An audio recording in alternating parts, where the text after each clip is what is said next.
On behalf of Sun City Oro Valley's Government Affairs Committee, I want to welcome the candidates, the residents, and any voters attending from Greater Oro Valley today. I am Deborah Arad and the moderator for today's event. For those of you attending for the first time, we have a reputation of running a tight ship at our forums. As you can see on the overhead project screens, we will not be taking questions from the audience. Questions were solicited from our residents as well as drafted by committee members prior to today. Following the forum, the candidates will be available in the Kachina Lounge area or in the hall as you exit the doors from the auditorium. If you have any unanswered questions, that would be a good time for you to ask them of individual candidates. If you need paper and a pencil to jot down any questions during the forum, just raise your hand and a member of the committee will bring you paper and a pencil. As many of you may already know, I don't think we have any violators. I don't think we have any violators. We do not allow audience members to carry campaign signs, wear campaign buttons, t-shirts, and related items on SCOV property during this event. If we missed you, please place any signs on the floor, remove any buttons or related items, and slip into the bathroom and turn your t-shirt inside out. It'll be a new fashion trend. If anyone needs to use the restroom during the forum, please do so. You don't need a pass. They are located across the hall from the auditorium doors, and but you do have to commit to coming back. There is also water available on the counter on your left side of the auditorium for your convenience. Get up, get water as you need it. Another one of our little idiosyncrasies, or our rules, I guess I shouldn't call them idiosyncrasies, we do not allow any applause or audible comments for individual candidates. If you forget, there will be one warning. If you make the mistake a second time, you will be escorted from the building. I trust that you all will cooperate. There are quite a few questions we hope to get through during the next hour, hour and a half, and we can do that if there aren't any interruptions. Remember that the candidates are our guests, and I should not have to remind anyone to treat them with civility. We also expect the candidates to show the same civility to each other during and after the forum. The ballot you have or will receive includes the opportunity for you to vote yes or no for Proposition 462, also known as Home Rule. Very briefly, the state of Arizona limits how much cities and towns can spend based on a formula that uses a municipality's 1980 budget. Unless the voters vote to approve Home Rule. If a majority of Oro Valley voters vote no on this question in the primary, Oro Valley will be required to cut its budget by almost $93 million, and it would reduce all town services by 70%. A yes vote allows Oro Valley to continue to set its own budget to provide public services at the current levels. The outcome of this vote will not raise nor lower your taxes. If you have any additional questions on 462, please ask a candidate or a member of the Government Affairs Committee after the forum. Most of the members of the Government Affairs Committee are new. In addition to their hard work, they brought many new and fresh ideas, and you will notice some changes from past candidate forums. As you can see, all candidates are seated on the stage and will remain so throughout the forum. Seated in the middle are the mayoral candidates, Satish Hiremath and Joe Winfield. Seated left of them are the incumbent candidates, Joe Harnett, Mary Snyder, and Lou Waters. New candidates, Melanie Barrett, Joyce Jones-Ivy, and Josh Nicholson are seated on the right. Questions will be asked specifically of the mayoral candidates in alternating order. Questions directed to council members, candidates, will only be answered by two candidates, one from the incumbents and one from the new candidates. And they will be identified before I ask the question. All candidates will be allowed up to 1 minute to answer the questions, and our timers are seated on the floor in front of them, and we'll give a 10-second warning before the candidate's time is up. Candidates can finish their sentence, but that is it. Let's get started. To begin, each candidate will be given 2 minutes for opening comments. We will begin with Satish Hiremath. Thank you for the opportunity for me to be here. In 2010, my platform was to balance our budget without the use of a property tax. When I took office, we were faced with a $3 million shortfall. That year, we balanced the budget, and every year since then, we've run surplus budgets. In the absence of using a property tax, Joe Harnett, Mary Snyder, Lou Waters, and I created a system of success using the only 4 revenue sources available to us, which is sales tax, utility tax, hotel tax, and construction sales tax. Everything we do as a governing body is a direct feeder into one of these 4 categories. Development has been the backbone of our success. Challengers have stated publicly that they will hamper development. Joe Winfield stated on a blog, "I want to moderate growth." I would approach that by simply putting a moratorium on any amendments or rezonings. Joyce Jones-Ivy said on the Arizona list, she will advocate for a moratorium on development. Melanie Barrett sent out an official position statement to the public stating, "We will take a temporary pause on large-scale rezonings," and in the Explorer stated that she will employ fiscal discipline to stop the town's excess growth. Josh Nicholson said in the Explorer that he would push for a less clustering of developments, which is ironic because he wants more open space and the strategy will actually lead to less open space.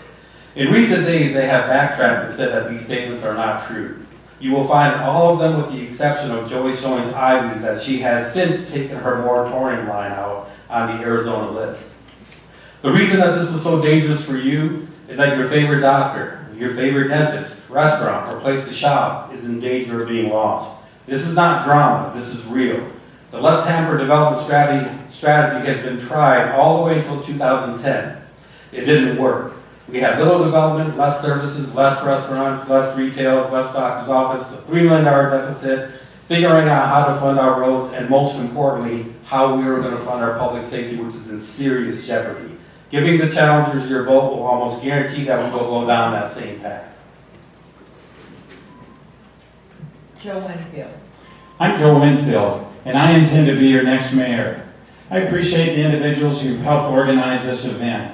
It requires a lot of work, and we appreciate this opportunity. I'd also like to extend my appreciation to each of you that have taken the time to be here this afternoon. It's an expression of your interest and support for our community. I brought some compelling information that I think you'll find interesting. Each of the candidates have submitted a campaign finance report this past June. In my campaign, in my report, I've received over 70 campaign contributions from members of this community, amounting to $13,000. In Satish's report, he reports that he's received 7 campaign donations from community members, representing $575. That's a 20-to-1 difference, and I think represents the significant support that this community is providing to my campaign. In addition to this, I'm grateful for the opportunity to serve as mayor. And I look forward to a rigorous campaign and discussing the issues that are important to each of you. Thank you. Joe Hornick. Thank you, and I'll say the same things. Thanks for being here. We do appreciate it. It's an opportunity to clear the air on some items. I'm not going to go into some specifics yet because I'm assuming that some of the questions will go over those. The mayor did a great job of talking about where we've been, and we'll talk about where we're going. What I'd like you to pay attention to today are some of the nuances and the details. What we're seeing from some of the challengers is an opportunity to create problems where they don't exist. One of those is zoning. We'll talk about that hopefully a little later, and the number of 7-0 votes. Another of those is, of course, golf, and it's losing its operational losses. And we admit to that. We know there's operational losses. That's the point, that there's a revenue source to cover those losses, just as is all government. We're going to start to talk about also campaign contributions, and I get a little testy about that because it attempts to impugn my integrity and anyone's integrity, quite frankly, and that's not what this is about. We are supported by people who have a stake in this community. You know, Lou Waters alluded to this one on one of the other occasions. He said, I paid for my own campaign when I started, and as we went along, these people realized as a group, including Mike Sinkin and company, who's here today, that there was an opportunity to work with these people and move forward and keep Oro Valley moving forward. And that's what they've done. They're supporting people who are keeping Oro Valley moving forward and being the place it is today. Thank you for coming, and I hope we clear up some of these details. Mary Snyder. I'll also say thank you for coming this afternoon. It's nice to sit in the cool air in here and hopefully have good conversation. I'm proud to have served as your council member for the last 8 years. As the mayor said, our first job was to wrestle with a $3 million spending deficit in 21. We did that in the first month we were in office, and since then we've had balanced budgets. The town is very fiscally strong. The past 7 years, our reserves have exceeded all of our reserve mandated levels. We have grown to be a dynamic community for all ages.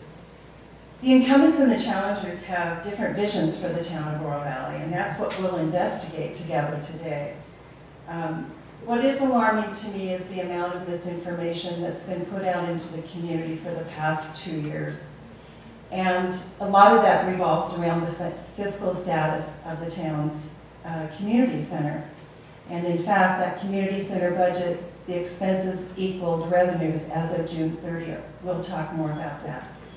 Much emotion is being stirred up over town topics, and it brings to mind the saying, you can have your own opinion, but not your own facts. I hope today that we have the opportunity to provide some of those facts and create a greater understanding that will make us a more harmonious community. Thank you. Lou Waters. Thank you, Deborah. Thank you all for your attention. It's important that you pay close attention to what's being said here because it's such an important election. All of them are. This one especially is. I'm here. I'm coming off journalism to serve in this town. Journalism I consider a public service, as is the work here in the town. As a journalist, I'll only say this about what you've been hearing so far. Some of the things, including the budget, which is ballooning out of control. All that's being said about the budget is how big it is. And it's big because it is entertaining the revenue for the widening of our roads, the restoration of some of our water wells, and other important amenities within the community. All I can say is my time on the council, I'm very proud of all we've accomplished. We've gone from deficit to surplus. You don't need to know much more of that when it comes to the budget. You're going to hear a lot of talk about the budget ballooning out of control, how development is being overly done. All I can say about that as a journalist is that there seems to be, for many folks, no standards of facts nowadays. We've gone from agreeing with the opinions that we agree with to the facts we agree with. Facts are facts, and I hope you pay attention and make sure you know which is a fact. Thank you. Melanie Barrett. I'm Melanie Barrett, I'm Melanie Barrett, a law school graduate and mother of 4, and the former vice chair of the Planning and Zoning Commission. I'm running for office because I have a positive vision of Oro Valley as a place where citizens' interests are looked after before special interests. During my almost 4 years on the Planning and Zoning Commission, I began to feel that this was no longer the case. I discovered I was right when I realized that this council has accepted hundreds of thousands of dollars in campaign donations from developers and others who do business with the town. They've received very little financial support from residents. Development and growth is not the problem. The problem is a town council who's beholden to developers and cannot negotiate as equal partners with those who do business with the town. The town council should represent the interests of the citizens. My vision for this town is to work to implement your vision. Our vision is for responsible growth that is respectful of the community and the environment. We need parks and recreation for citizens of all ages that are what the residents are asking for. We will exercise fiscal discipline and stop the rampant growth of the budget, which has been at 5 times the rate of inflation without the RTA funds over the past 8 years. And we will keep your taxes low. And most of all, I want you to have leaders who answer to you, not to groups outside of Oro Valley who fund the incumbents' campaigns and then do business with the town. I ask for your vote and your support as I work to help bring about your vision of Oro Valley. Joyce Jones-Ivy. Thank you for this opportunity to be here. I'm Joyce Jones-Ivy. I have been here approximately a little bit over 2 years. When I initially moved here, I was hearing about the infamous acts of our current incumbents. And as I got involved in the community, found them out to be true. I think what we heard from our mayor last Tuesday night fits exactly what I've been seeing. His exact comments were, he did not need to ask the people what we wanted. He knew what we wanted. And I found that really very interesting since he'd never had a conversation with me. But when I start looking around the town, we have a golf course that we didn't ask for. And I don't believe there was any community input in that decision. We've had a 25% increase in sales tax, a 50% increase in utility tax, and no one asked us if we wanted that. To have our voices heard, every mechanism with this current council has been done away with. We used to have a bonds and finance commission. We had a conceptual design review board. We had an arts review commission. Those are gone. So how do we get our voices heard? If you go to the town council meetings, you go to the rezoning meetings, well, let's see, you get that blue card which gives you 3 minutes. You're not even acknowledged.